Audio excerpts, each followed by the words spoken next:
Department of Corrections, Carson City West. If you feel you're being victimized or extorted by this prisoner, please contact GTL Customer Service at 855-466-2832. To accept this call, press 0. To refuse, your current balance is $17.21. This call is from a correction facility and is subject to monitoring and recording. Thank you for using GTL. Hey. Yes, sir. All right. Yeah. You ready? So I don't know where I left off. Oh yeah, it don't matter. It's just a bunch of questions I gotta ask, but hey, we back to it. So just to let you know, you've been recorded again. You ready? Yeah. Okay. So you joined the Moore Science Temple of America. What made so much sense about it to you? Well, by being an organization for the purpose of uplifting and fallen humanity, I was trying to, figure out, okay, for one, how can I, uplift myself? For one, I'm trying to find God. You know what I'm saying? I'm trying to be a better person. I'm trying to change my life. You know what I'm saying? I'm trying to change my life, my ways, the things that I was doing. And like I said before that, man, I was young, I was wild, I was in some of everything, and so I had to, I'm trying to figure out a way to change my way of life. So I gravitated toward the Moore Science Temple of America, after being exposed to the teachers. Like I said, they was, let me read the pamphlet, Moorish literature, where it was talking about what is Islam, and they explained what Islam is, and things of that nature. So once I started reading that, then brother started talking to me about, different things out of the Quran of the Moore Science Temple of America. So, that's what pushed me toward that. And then I thought, heard certain brothers speak, I found myself joining that movement, for that reason. Mainly, I wanted to change my life and, being the whole organization being for the purpose of uplifting fallen humanity. I said, I'm trying to uplift myself, and I'm definitely trying to uplift, my mother, my sister, my brother, my family, outside of that, friends and any individuals that's tied to me. So, that's why I found myself in that organization. Have you ever met Ricky Rimmer? Yeah, we here together. He in a different unit. I know him. I've been knowing him for years. Yeah, we have been in Max together. We have been in joints together, a lot of prisons together. But he here. That's we good friends.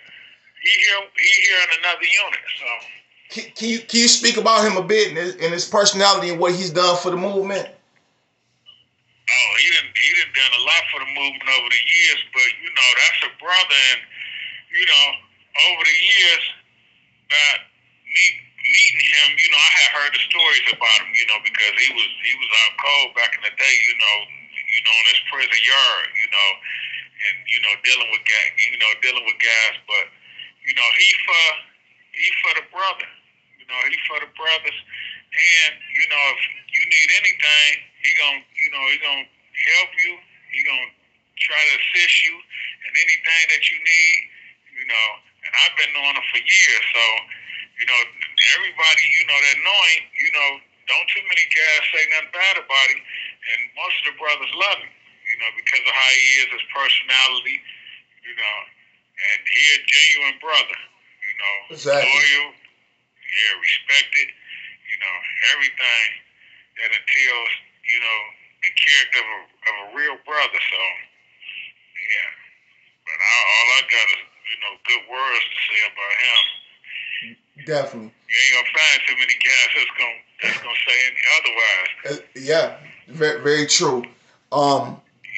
Now I want to remind you while we at it. Anything I ask you that you don't want to answer, don't get mad or nothing like that. It's just I gotta ask the questions. I don't take no sides. So if you don't want to answer it, you don't answer it, or don't get offended by it. I just want to, I ask the questions that people want me to ask. So, okay. So, far as the Moore Science Temple of America, Do y'all feel like the brothers that's out here in the free world, that's in the Motorcycle Temple of America, do you feel like they appreciate y'all? Because me personally, I feel like when I go to a meeting period, at least half the congregation done been incarcerated, and they found the Motorcycle Temple of America in prison. But I feel like these brothers outside don't appreciate y'all as much as they should. Well, I haven't really thought about it or looked at it from that perspective as far as saying the brothers out there don't appreciate us. I think what happens is, a lot of guys, because I'm in touch and communicate with a lot of brothers that's out there that do go to the temple and everything. So, just a few names like MatthewsBey, the white hair seal, Rodney Little Bay just passed, but Neil Bay, Day, these guys I jail with, that's friends of mine, and I've been communicating since they've been out, but I don't think it's like they don't appreciate us. I think that when they get out there, they got their priorities and they got their family and other things, and then, they attend their meetings, but they don't have time to really, certain ones to really do a lot of things that they probably thought or had intentions on doing as far as connecting with brothers that's still locked up. But I don't look at it as they don't appreciate the brothers that's locked up.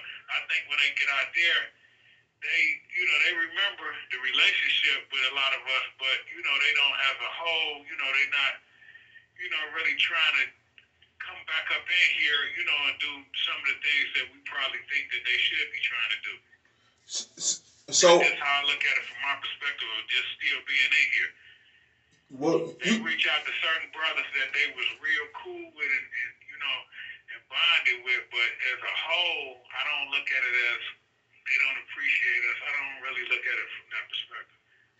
Okay, well, I'm not gonna lie to you. I kind of do because I work 2 jobs. I hustle. I sell paint. I do a lot of things, but I still make sure that I reach back to the brothers. I send literature, so on and so forth. And I would have never found, or probably would have never found the Motorcycle Temple of America if it wasn't for y'all brothers. I feel like when we on those yards, some of these brothers willing to die, willing to stab, willing to kill, willing to do all this stuff for you. The least you could do is just send some literature back to a couple grand sheets or be accessible to, the brothers incarcerated. I think at this point, in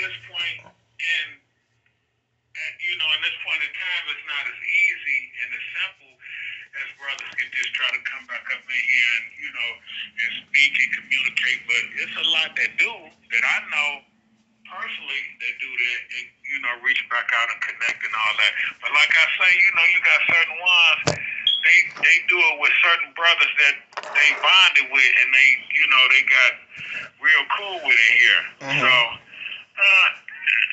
I'm not out there, so being out there, if I was out there, I don't know, I probably would have a different perspective, but just from looking at it from the inside, looking at it from being in here and looking out there, it's just so many brothers that I still communicate, look out for me and everything that's Moors.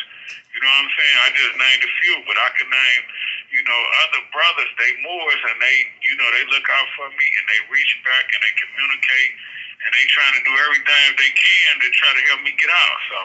Okay. I understand and respect that. Yeah. Do you feel like they closing this yard too? You hear me? So okay. We're gonna come right back out on this yard. So if you want me to, I'm just gonna call back when we come right back out. I think it'll probably be like 10 or 20 minutes before we come back out on this yard. I definitely want you to call back. Yep. So I'm finna get out this phone before he get on me. So all right. And I'll call you back in like 20 minutes. All right, for sure. Peace. All right, peace.